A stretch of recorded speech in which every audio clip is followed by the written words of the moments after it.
Hello hello everyone, আসসালামু আলাইকুম। আমি আবিদা সুলতানা। শনিবার বিকেল 6টা না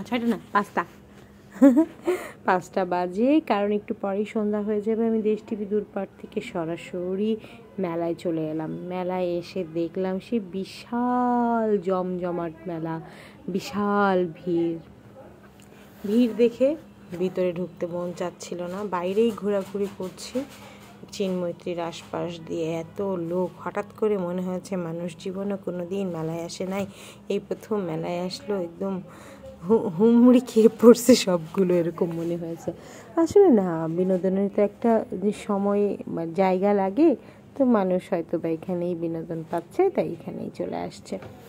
মেলা হচ্ছে, মেলার বাইরে বাচ্চাদের খেলার জায়গা আছে, আর এখন তো সবাই চায় বাচ্চারা যেন খেলতে পারে এমন একটা জায়গায়।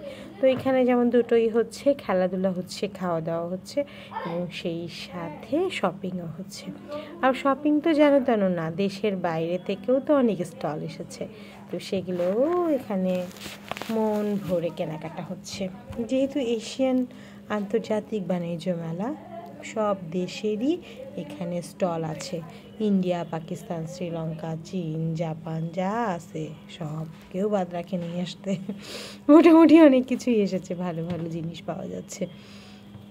আর সেই সাথে খাবারের স্টলে তো অনেক বেশি ভিড়, কারণ কেনাকাটা করতে এসে, খেলাধুলা করতে এসে যখন তারা হাঁপায় যায়, তখন মনে হয় বাইরে থেকেই একটু কিছু খেয়ে ফেলি।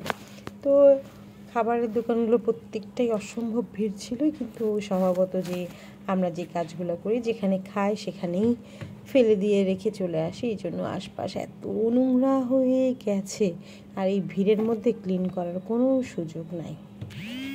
বাহিরে বের হলাম, বাহিরেও একদম একই অবস্থা, লোকজন আর লোকজন আর লোকজন সবখানে।